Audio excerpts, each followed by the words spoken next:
యేసయ్యా స్తోత్రాలయ్యా నా దైవము నీవయ్యా. శుభోదయం. క్రీస్తు యేసునందు ప్రియమైన దేవుని బిడ్డలారా, మన రక్షకుడైన యేసు క్రీస్తు యొక్క పరిశుద్ధ నామములో మీ అందరికీ ఉదయకాల శుభాలు తెలియజేస్తున్నాను. మన టీఎల్సీ అనుదిన ఆహారంలో దేవుని యొక్క వాక్యాన్ని మనం చదువుకుందాం.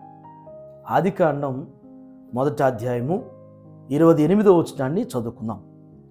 దేవుడు వారిని ఆస్వాదించెను, ఎట్లనగా మీరు ఫలించి అభివృద్ధి పొంది విస్తరించి భూమి నిండించి దాన్ని లోబర్చుకునుడి.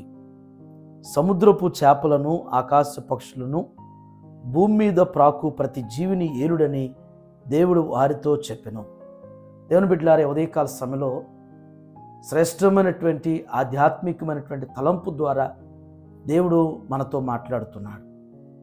ఆది ఆరంభంలోనే మానవాళిని దేవుడు ఆస్వాదించాడు. మానవాళి యొక్క జీవితాలు వృద్ధి చెందాలి, అభివృద్ధి చెందాలి అని దేవుడు ఆస్వాదించేటువంటి విధానాన్ని మనం చూడగలుగుతాం. ఈ భాగంలో దేవుని బిడ్డలారా, ఒక తలంపును మనం ఉదయకాల సమయంలో దేవుని మాటగా జ్ఞాపకం చేసుకుంటూ ఆ మాట ద్వారా దేవుడు మనల్ని బలపరచాలని ఆశిద్దాం. ఫలించుట అనేటువంటి మాటను మనం చూస్తాం. బీ ఫ్రూట్ఫుల్ అనేటువంటి మాట, ఫలించుట. ఒక తండ్రి తన బిడ్డల విషయంలో ఆలోచిస్తూ ఉంటాడు. తనకు పుట్టినటువంటి కుమారులు కానీ కుమార్తెలు కానీ వారి కుటుంబం, వారి బిడ్డలు వారు వృద్ధి చెందాలి అని చెప్పేసి ఆశిస్తాడు. తన యొక్క బిడ్డల యొక్క స్టడీస్లో కావచ్చు, వారి యొక్క భౌతికమైనటువంటి ఎదుగుదల విషయంలో తండ్రి ఎప్పుడు కూడా బిడ్డల యొక్క క్షేమం, బిడ్డల యొక్క అభివృద్ధి తండ్రి ఎప్పుడు కూడా కోరుకుంటూ ఆశిస్తూ ఉంటాడు. వారు అభివృద్ధి చెందటానికి మరి తండ్రి మంచి వసతులను, వారికి కావలసినటువంటి వనరులను సమకూరుస్తాడు. ఆయన ఎంత ఇబ్బంది పడ్డా తల్లిదండ్రులు వారి బిడ్డలకు మాత్రం మంచి వసతులు, మంచి కంఫర్ట్స్ బిడ్డలకు ఉండాలి, ఏ లోటు లేకుండా చూడాలని చెప్పేసి భూలోక తల్లిదండ్రులు ప్రతి ఒక్క బిడ్డల విషయంలో ఆలోచిస్తూ ఉంటారు. అలాగే వారికి కావలసిన వనరులు, వారికి ఉన్నటువంటి అవసరతలు కూడా తల్లిదండ్రులు తగ్గించుకుని వారికి కావలసిన వాటిలో కూడా కాంప్రమైజ్ అయిపోతూ వారికి లేకపోయినా వారు తగ్గించుకుని వారి బిడ్డలకు మాత్రం మంచి వనరులను సమకూర్చి పెట్టాలి అని ప్రతి తల్లిదండ్రులు కూడా ఆశిస్తూ ఉంటారు. భూలోక తల్లిదండ్రులే ఎంతగా ఆలోచించేసి ఎంత ప్రణాళికంగా ఎంత అవగాహన ఆలోచనతో ఆశిస్తున్నప్పుడు మన పరమ తండ్రి ఆయన స్వరూప్యంలో మనల్ని చేసుకున్నాడు. ఆయన మన పట్ల ఎంత గొప్ప ఆలోచన, ఎంత గొప్ప సంకల్పం మన పట్ల కలిగి ఉంటారు. కాబట్టే దేవుడు అంటున్నాడు, మీరు ఫలించండి అని కోరుతున్నాడు. అన్ని విషయాల్లో కూడా దేవుని బిడ్డలారా గుర్తించాల్సిన సత్యం ఏంటంటే, మనం అనుకుంటాం ఫలించడం అంటే కేవలం భూ సంబంధమైనటువంటి ఆస్తుల విషయంలో, ఉద్యోగాల విషయంలో, బిడ్డల విషయంలో, కుటుంబ విషయంలోనే అని మనం తలుస్తుంటాం. కానీ దేవుడు మొదట ఆత్మీయంగా అభివృద్ధి చెందాలి అని, ఆత్మీయంగా ఫలించాలి అని చెప్పేసి దేవుడు ఆశపడతాడు.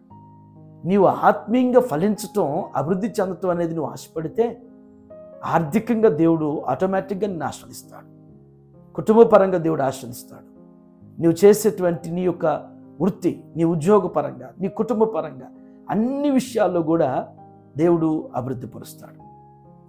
మనం ఫలించకపోవటానికి, అభివృద్ధి చెందపోవటానికి లోపం ఉంటుంది. దేవుడు ఆ లోపాన్ని మనకి చూపించడానికి, మనకు బయలుపరచడానికి దేవుడు ఎక్కువగా ఇష్టపడుతుంటాడు. మనం ఒక సందర్భం గుర్తు చేసుకోవాలి. యెషయా గ్రంథం 5వ అధ్యాయంలో ఆ యొక్క యజమాని తన ద్రాక్ష తోట విషయంలో ఎంత శ్రద్ధ తీసుకుని అవి ఫలించాలని చెప్పేసి ఎంత ఆశించాడో, అది కారు ద్రాక్షాలు కాసింది. యజమాని అడుగుతున్నాడు, కారు ద్రాక్షాలు కాయట కారణం ఏంటి అని వెతుకుతూ ఉన్నాడు. అలాగే లూకాసు వార్తలో కూడా 13వ అధ్యాయం 9వ వచనంలో మరి 8, 9 వచనాలు మనం గమనించినట్లయితే మరి ఆ ద్రాక్ష తోటలో నాటబడినటువంటి అంజూరపు చెట్టు ఫలించకపోవటానికి కారణం ఏంటో ఎతుకుతూ ఉన్నాడు. తోటమాలి అడుగుతున్నాడు, ఈ ఒక్క సంవత్సరం చూద్దాము అని.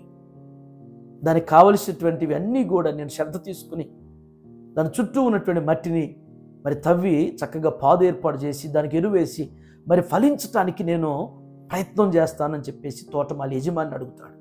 మన ప్రభు మన జీవితం కూడా ఈ 2025వ సంవత్సరంలో అన్ని విషయాల్లో, ఆత్మీయ విషయంలో, మరి ఆర్థిక విషయాల్లో, ఆరోగ్యపర విషయంలో, కుటుంబపర విషయాల్లో అన్నిట్లో కూడా ఈ న్యూ ఇయర్లో మనల్ని ఫలింప చేయాలని ఆయన తలుస్తున్నాడు. అట్టి రీతిగా ఫలించుటకు, అభివృద్ధి చెందుటకు, విస్తరించుటకు మనం వాక్యానుసారంగా దేవుని మీద ఆధారపడదాం. దేవుని వైపు చూద్దాం. ఎందుకు ఫలించలేకపోతున్నాం, ఎక్కడ లోపం ఉందో, ఎక్కడ మిస్టేక్స్ ఉన్నాయనేటువంటిది మనం సింహాలోచన చేసుకుంటూ, అనాలిసిస్ చేసుకుంటూ దేవుని యొక్క కార్యాల కొరకు కనిపెడదాం. అటు రీతిగా దేవుడు మనలందరినీ కూడా స్థిరపరచునుగాక. ఆమేన్. ప్రార్థన చేసుకుందాం. ప్రేమ కలిగిన తండ్రి, కృప కలిగిన ఆయన, మీకు వందనాలు.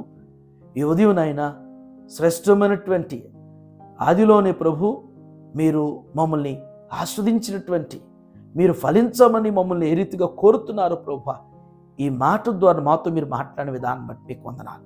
దేవా, మేము అభివృద్ధి చెందలేకపోవటానికి, మేము ఫలించలేకపోవటానికి, మేము వృద్ధి చెందలేకపోవటానికి కారణం ఏంటో ఈ ఉదయం వ్యక్తిగతంగా మమ్మల్ని మేము పరిశీలన చేసుకోవటానికి, పరీక్షించుకోవటానికి ఈ దివ్యమైన సమయం ఇచ్చినందుకు వందనాలు.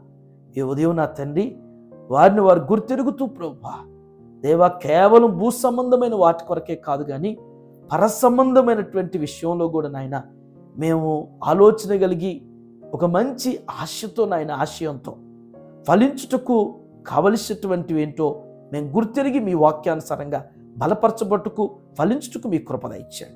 ఈ ఉదయం నాయన టీఎల్సీ అనుదిన ఆహారం చూస్తున్న ప్రతి కుటుంబాన్ని, ప్రతి బిడ్డను కూడా మీ చేతులకు అప్పగిస్తున్నాను. ఈ దినమంతట్లో మీరు తోడుగా ఉండండి. 128వ సంకీర్తన నిశ్చయముగా నీ చేతుల కష్టాజితను అనుభవిస్తా అన్నారు. అటు రీతిగా అన్ని విషయాలు ఫలించే కృప మీ బిడ్డలైనటువంటి మా అందరికీ అనుగ్రహించమని యేసు నామములో ఈ ప్రార్థన మీకు సమర్పించున్నాను తండ్రి. ఆమేన్. దేవుడు మిమ్మల్ని దీవించును గాక.